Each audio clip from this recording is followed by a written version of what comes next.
perspectives on humanity origins. Through his presentations and educational content, he encourages audiences to examine themes of cosmic interconnectedness, personal awakening, and humanity evolving place with a broader universal framework. I met Ismael about 2 years ago at a conference in Las Vegas. It wasn't that great of a conference, but I got to meet him, and we follow each other online. But I just had the most beautiful conversation with him and his wife outside the doors here about 2 hours ago, and it looks like we're going to be doing some work together. So I really appreciate him and all the work he does. And with no further ado, Ismael Perez, ladies and gentlemen.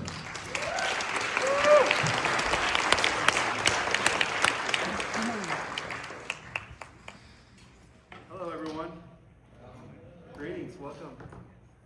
Appreciate that. All right, so how exciting. This is my first time at this conference, and I happened to meet Rian just a few months ago at one of our mutual friends' birthday party. Oh, it's not on, huh? Closer to your face. How's that? Can you guys all hear me now? All right, so I'm super excited because, I just met Rian a few months ago, and he said, hey, I have a spot open, and I would love for you to come and speak at my conference. And I said, I'm game. Let's do it, especially with the title, The Rise of the Guardians, because that's what I'm all about. I'm all about helping people remember who they are and why we came here from the future. See, most people think that we starseeds are just incarnating from higher dimensions. Well, when you really do your research, as we go into these higher dimensions, those are future versions. So, in that regard, yes, we come from the future. Now, before I give you guys this cosmic rundown regarding the original human design, is there a mic where you could actually clip it on me, or no? Is this the only one? Okay. Because if you guys could clip me, that'll even be better. But if not, then I guess I'm going to have to just be reminded every now and then, if you guys can't hear me. All right, so what if I tell you guys that, before I get started, that our universe is a culminating experiment, rather a final masterpiece of other creations that have existed prior to our creation that failed.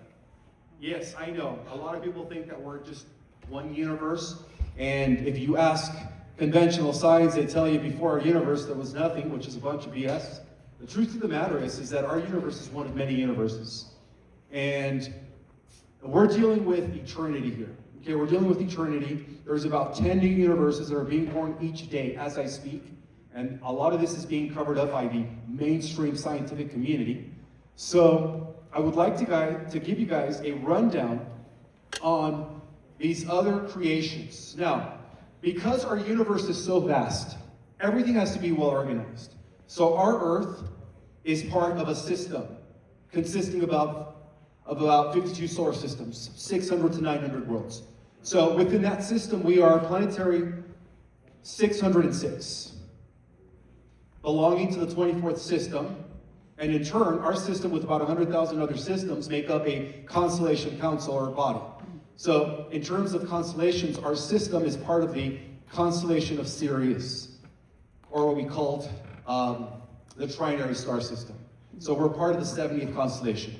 Now, our 70th constellation, with about 98 or 99, I think there's a total of 10 constellations that make up a local universe unit, and then continues even beyond that, because even our universe is organized into greater cosmic frameworks that nobody really talks about.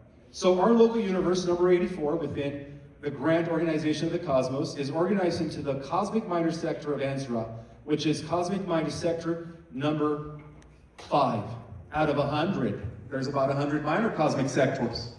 Thank you. And so, in turn, our minor cosmic sector is organized into a greater cosmic body known as the major cosmic sector of Splendon, which is number 3. And there's a total of 10 major cosmic sectors. And then in turn, our major cosmic sector is organized into the super universe of Orventon, which is number 7, one of 7 super universes. So from the top down, we are part of the 7th super universe. And our universe, super universe, breaks off into 10 major cosmic sectors, and out of those 10, we're part of number 3. And each major cosmic sector continues breaking down into 100 minor sectors, So within our organization, we're part of the 5th minor cosmic sector within our major cosmic sector.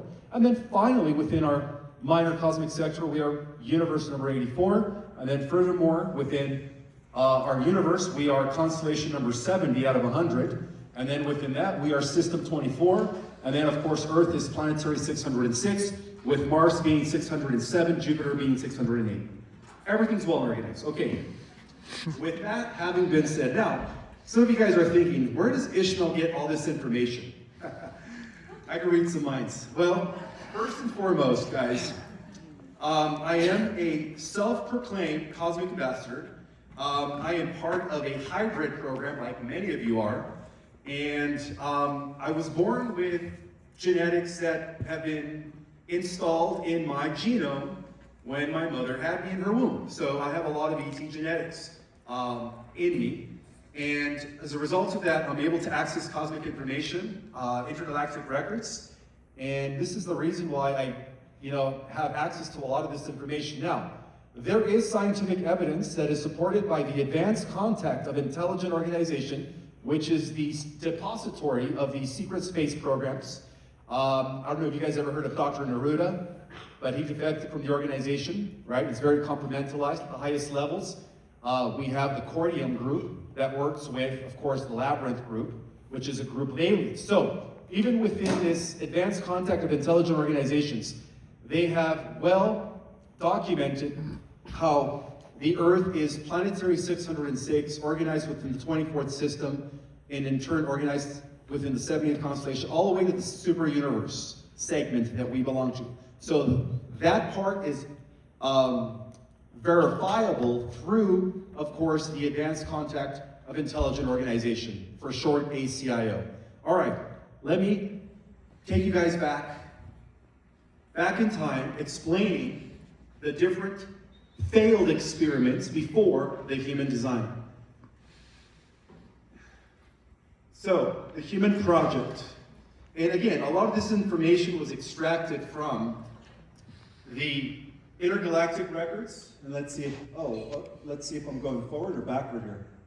I guess that is, there we go. All right, so across the vast timelines of the super universe of Orvin time, we could say that evolution has never been accidental, right? We all know that. Darwin was wrong.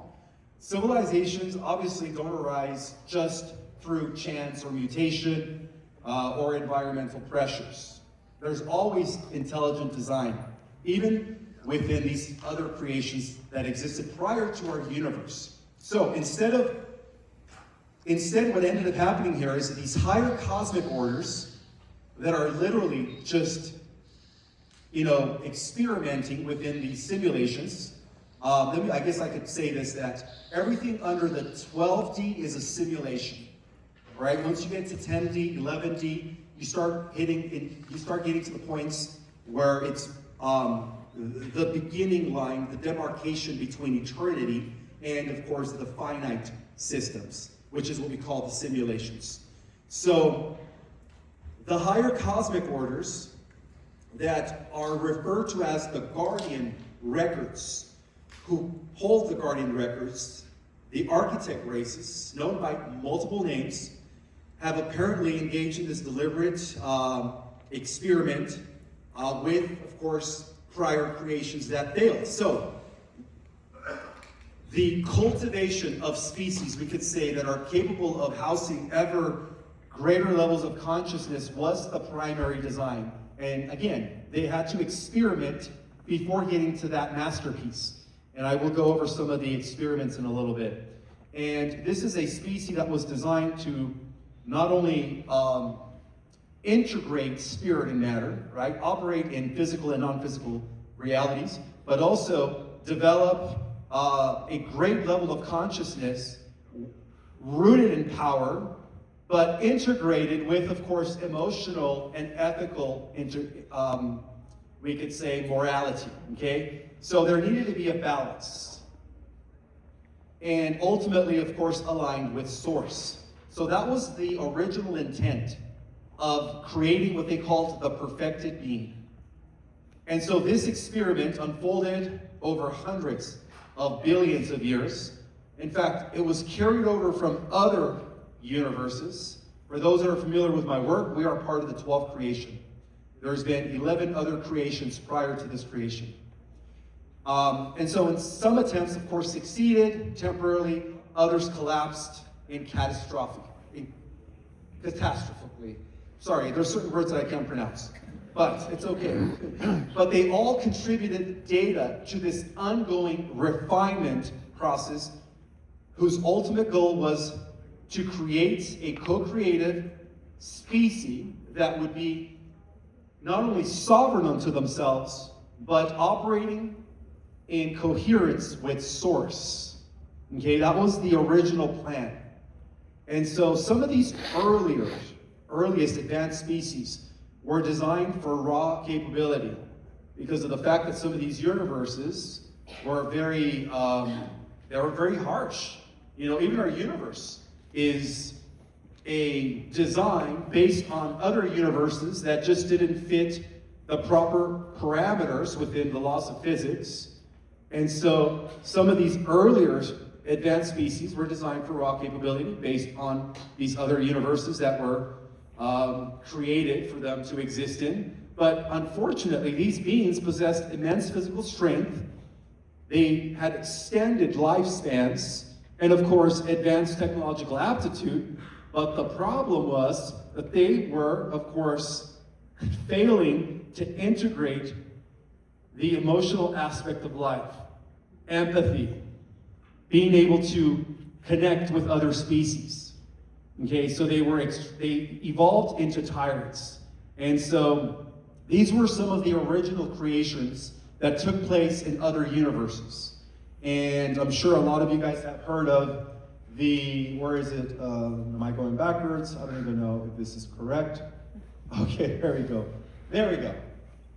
Wonderful. So, the giants. Okay, there were many giants, but the original giants that were created in the 11th creation, which was a universe that existed approximately 400 billion years ago, were the first generation species that, of course, shared a critical flaw, right? Because power exceeded their emotional and ethical integration. And so these early intelligences evolved faster than their capability of cultivating compassion. And so they mastered technology, but it was at the expense of their spirituality. And so over time, many of these civilizations began to fracture. They became expansionist, hierarchical, and of course, eventually predatory.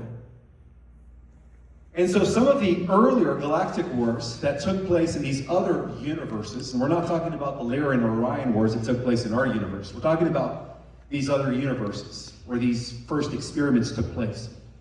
So that explains why some of these galactic wars took place in these other universes. Recorded, of course, in the galactic and cosmic records, because they all emerged from imbalances, okay? This creation was, in other words, an experiment that failed. So in response, the architects, they shifted strategy, okay? Rather than maximizing power, they prioritized spiritual coherence and unity consciousness.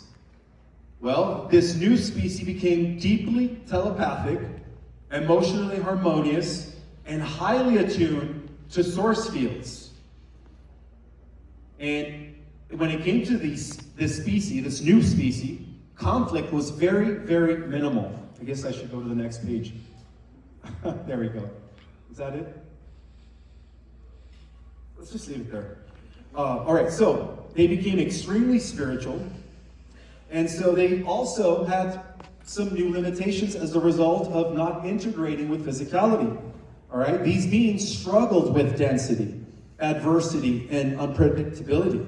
They thrived in stable harmonic environments, but lacked adaptability under pressure. To give you guys an example, when exposed to chaotic zones, corrupted systems, or even invasive intelligences, these new species withdrew and dissolved rather than confront. And we know that because everything is in cycles. We saw this repeating pattern when the Lyrans were faced with the Draconians, right? The Lyrans knew no war. They were embedded in pure consciousness of Christ, right? They had no bad bone in their body. Well, this is why we lost the first war in our universe, right? And then, of course, later, the Lemurians. What happened to the Lemurians? They became too spiritually advanced without integrating physically, right? So that's what happens when you are unbalanced, okay? So, these types of species apparently are powerful in the light, very spiritually evolved, but fragile in integrating the shadow.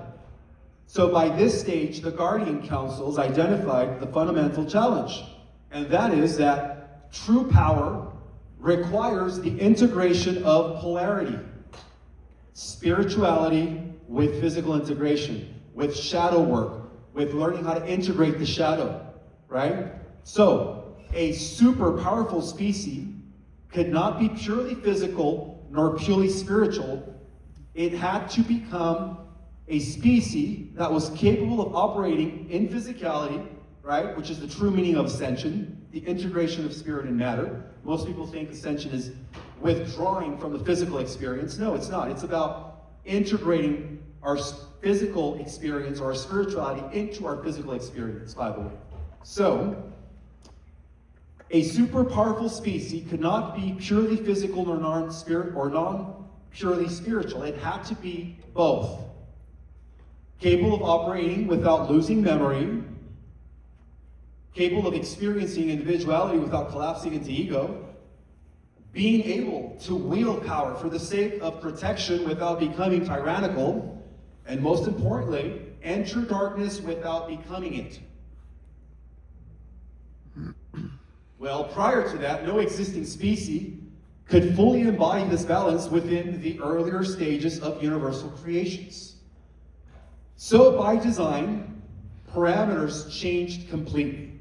This time, the guardians needed to cultivate a new species from the bottom up, which led to the galactic human prototype within the 12th creation, which is where our universe existed. So humanity, from the beginning, was apparently designed not to be yet the strongest. This time they had to start from the bottom up.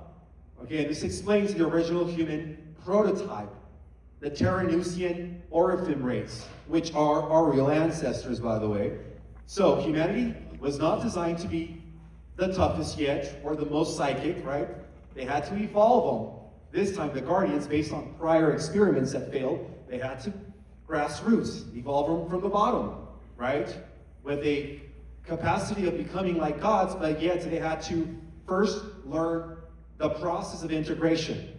So, humanity was apparently designed to be the integrative species that would complete the masterpiece of a truly grounded, multidimensional being, integrated in all aspects while fully connected to Source.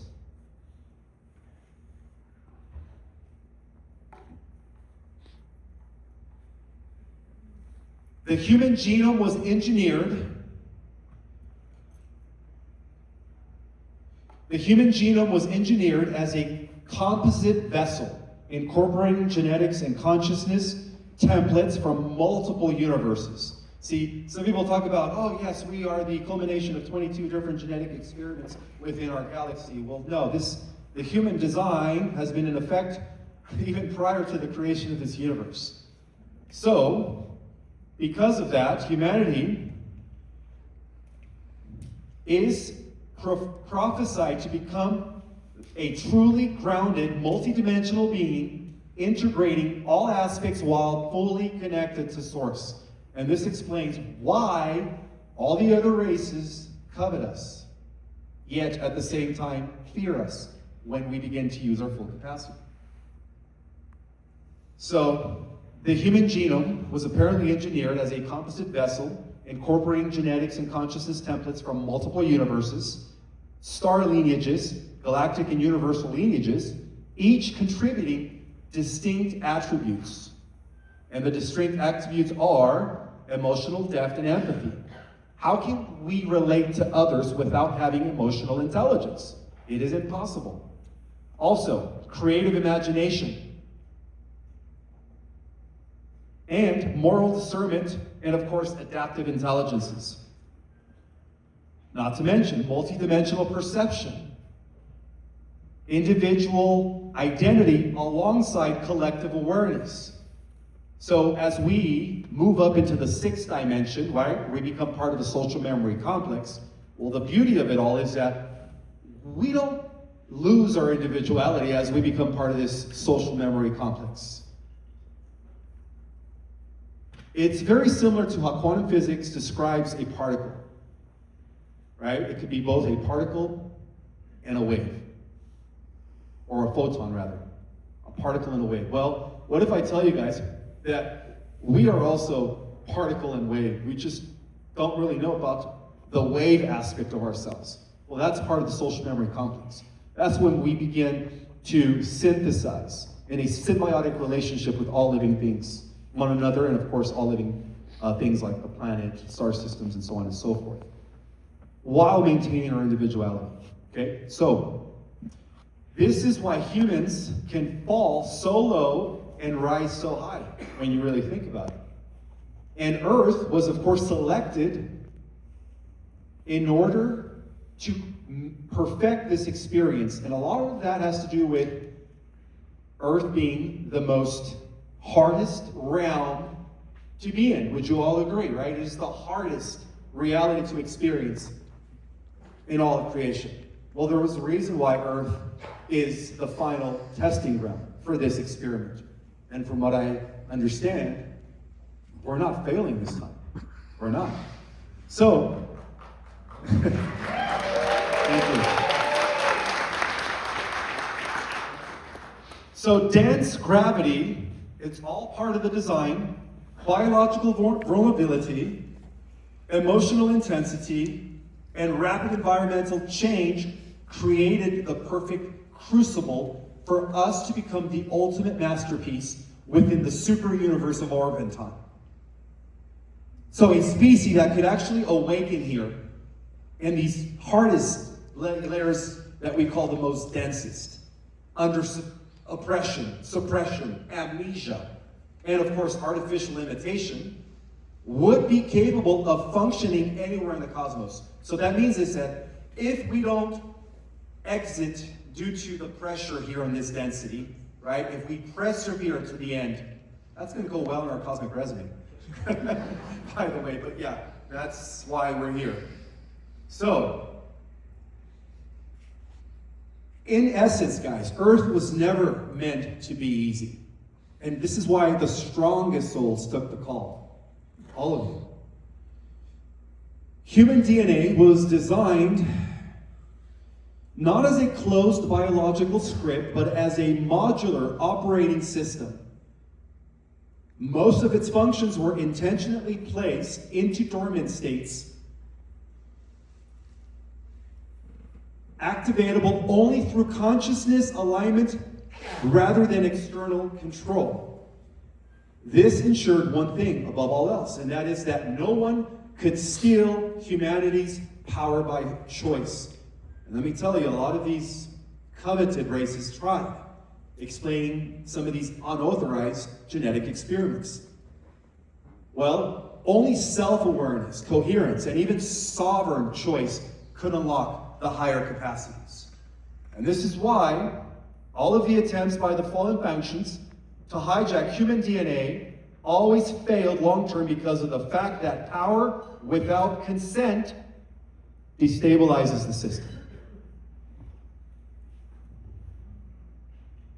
The multiple periods of human suppression on Earth was also not a designed flaw. It was an infiltration by the fallen ones to prevent this ultimate species from realizing and reaching its full potential.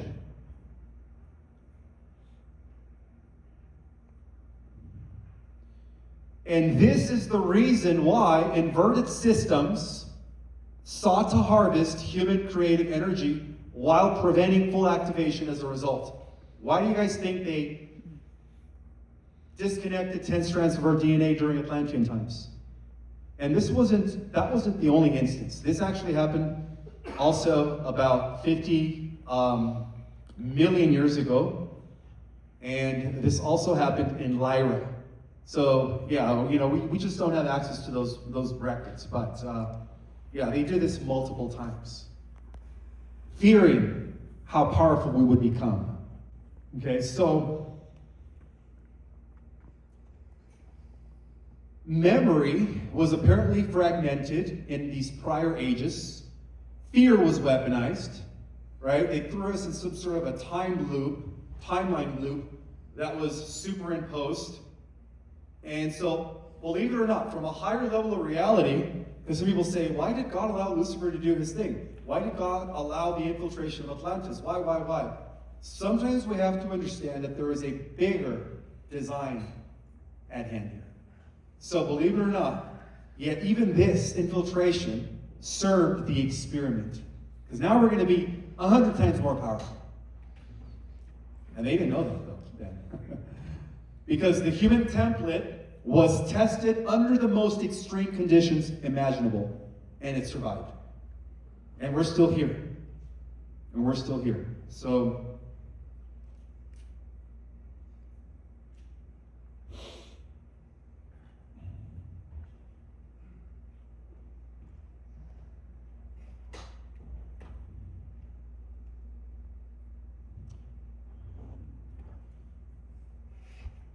So yeah, they try to hijack our DNA over and over.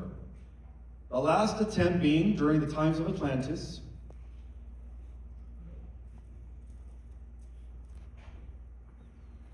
And so within every super species project, there are always these early stabilizers. So in the human project, I guess I can go to the next slide. Okay, there we go. Thanks. Talking to myself here. Don't you guys do that sometimes, right? Different versions of yourself. So within every super species project, there is always everything that happens. It's all part of a bigger plan that we sometimes can't see, but eventually we come to understand. So in the human project, there is this concept of the 144,000, which are living nodes walking among us. Some of you guys are that. Not maybe all of you guys are that. Who knows? But from what I gathered is that the 144,000 are going to be the first humans to activate some of this DNA, which is going to cause a trigger activation for the millions of star seeds that are here. Woohoo! All waking up and activating at the same time, like popcorn popping. Yeah! Woo!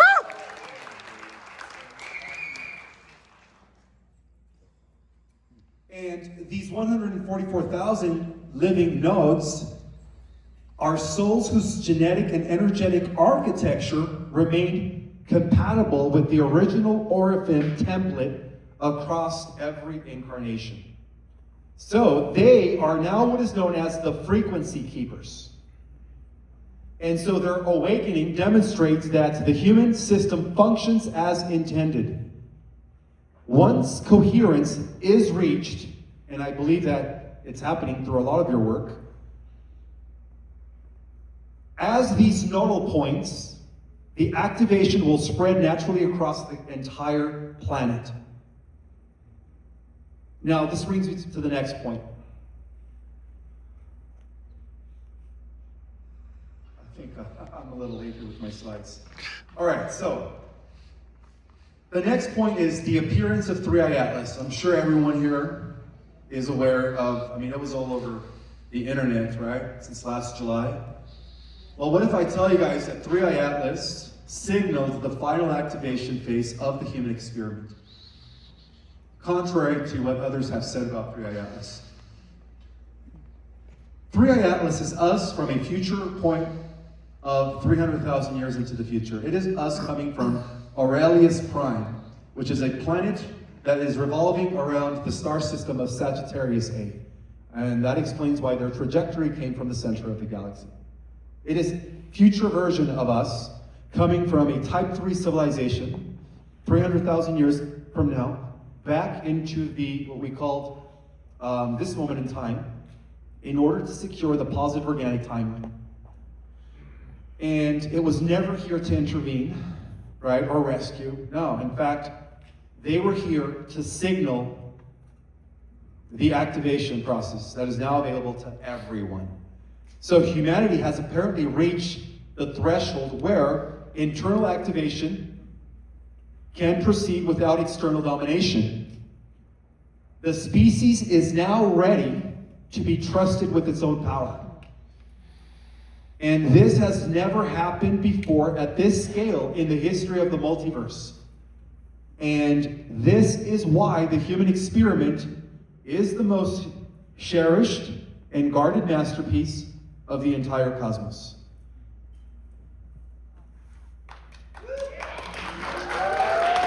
Thank you. So currently, humanity is not the strongest species yet. But then again, we're only using 3% of our full genetic material. And yet we're not the most psychic, right? And a lot of it has to do by default, right? Enki, the master geneticist, planted our astral bodies with implants in order to prevent the other 10 strands from fusing. Unfortunately, those strands were incapacitated for over 10,000 years. And the good news now is that the Syrian High Council, which is the primary governing body of the Galactic Alliance, who I represent, by the way, I forgot to mention that. I work with the Galactic Alliance, has already removed those implants from the astral bodies. In other words, the other 10 strands are now rebundling, and all we have to do is integrate, remember, and embody.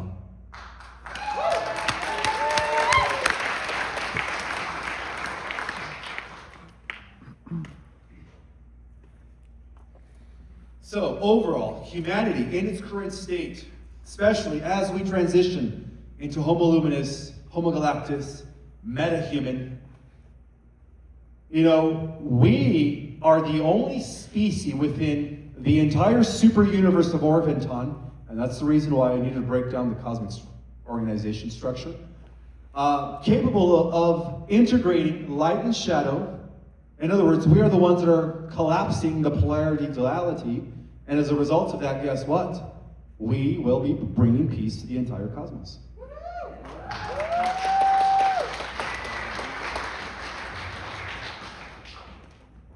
We were also designed to create under constraint, to awaken without external authority, and most importantly, to choose unity over or after experiencing separation.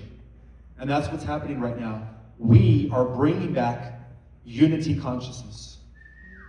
We're also restoring memory back to the earth through our cellular memory, right? Through our DNA. So that makes humanity unstoppable once we begin to activate.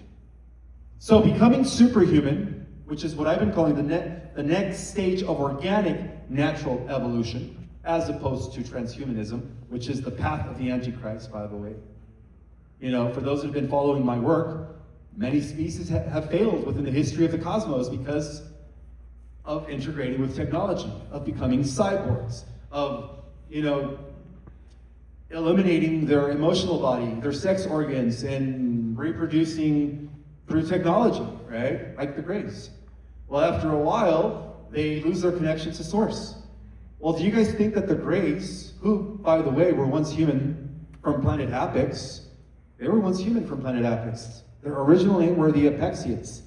But nobody talks about that. They think that they're just these degenerative humans that came from a parallel Earth reality. No, they came from planet Apex. They were once human. And they were infiltrated by the Verdans, which is another enemy of the cosmos. The Verdans, nobody talks about them neither. But anyways, let me just stick to the topic here. Okay, so, yeah, they were duped into transhumanism millions of years ago as to why they're trying to save their dying race. So, this happened to many races. It happened to the Martians, well, a portion of the Martian civilization. It happened to the Enochians that were, of course, part of the Syrian trinary star system. It happened to so many races. I mean, the list goes on. All right, let's continue. So, it's important to understand that humanity is not evolving into something new either. It is actually returning to what it was always designed to be, a multi-dimensional being capable of operating in every dimension, both physical and non-physical, simultaneously. The modern idea of the superhuman has also been distorted by science fiction and heavily misunderstood by the reductionist aspect of science. In truth, the superhuman is not an enhanced human. It is the restored human. It is the reactivation of the original multi-dimensional template that was seeded into Earth as part of the greater cosmic experiment overseen by the higher orders within the super universe of Orvonton. So from its inception, Earth was designed as a living library, a planetary convergence point where genetics, consciousness nodes, and experimental intelligences from multiple star civilizations, galaxies, and universes could be harmonized into a sovereign species capable of interfacing across every dimension. And humanity is the embodiment of that library, not just 22 genetic experiments. In fact, the 22 genetic experiments were carried over from 100 genetic experiments that were carried over from millions of contributors from many universes, the best DNA out there, right, deposited into 100 races. Furthermore, 100 races deposited into 22 races, and then we are the final result of that. So, within the Guardian and Emerald Order records, Earth holds a very unique designation here. It is a galactic archive encoded into biology. Humanity represents, therefore, the amalgamation of every different celestial lineage beyond our current galactic species. So, and this happened for a reason, right? All of this was woven into a single adaptive race in order to house or be capable of housing cosmic consciousness without losing individuality. So cosmic consciousness does require 144 strands activation capable of downloading your oversoul, which is the meaning of the 144,000. Those are going to be the first to download their entire oversoul all the way from the 13th dimension and integrating it and anchoring it into the physical form. That's power right there, okay? So this explains both humanity's extraordinary potential and its historical volatility. Humans were designed to be translators between realms, biological beings capable of anchoring higher dimensional intelligences into physical reality. I always tell my students, we are anchor points. We are conduits. And so, of course, this is the reason why Earth became a target from the beginning, and why we fell into density, which was followed by the what? Insertion of what we call the artificial matrix, which, by the way, comes to an end in 2028.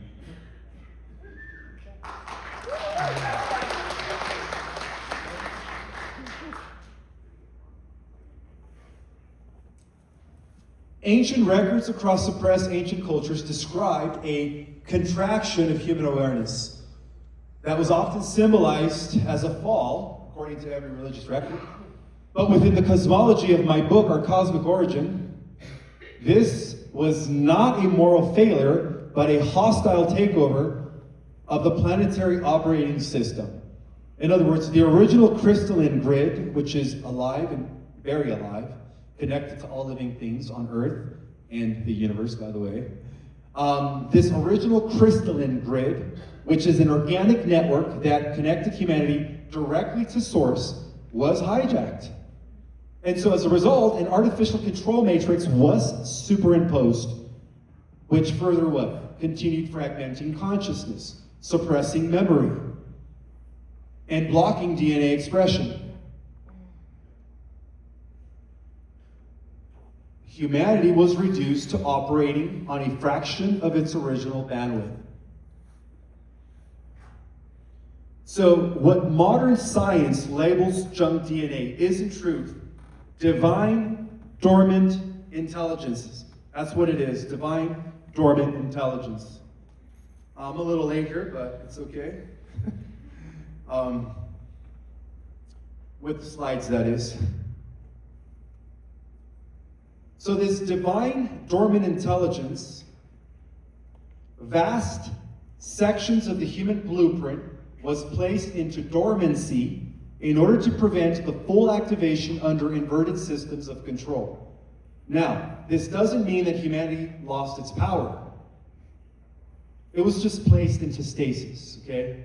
97% of our genetic material shut off. Now, it is well known through science that DNA is a multidimensional interface, right? It's not just biochemical. It is a quantum, harmonic, and responsive to consciousness. Well, emerging epigenetic science already confirms that environment, emotion, belief, and perception directly influences the gene expression. And esoteric science takes this even a little further, recognizing DNA as a receiver, transmitter, and storage medium for multidimensional information. The 12-strand DNA model, referenced throughout Guardian teachings, does not imply additional physical strands, but higher dimensional expressions of the genome. Each strand corresponds to an expanded function, emotional mastery, higher cognition, intuitive perception, soul awareness, and unity consciousness. These strands cannot be activated through force or technology alone, unless authorized by the guardians. They activate through frequency alignment. And this explains why fear collapses DNA expression, why trauma fractures coherence. However, on the other hand, love, sovereignty, and remembrance begins to restore it. See, humanity is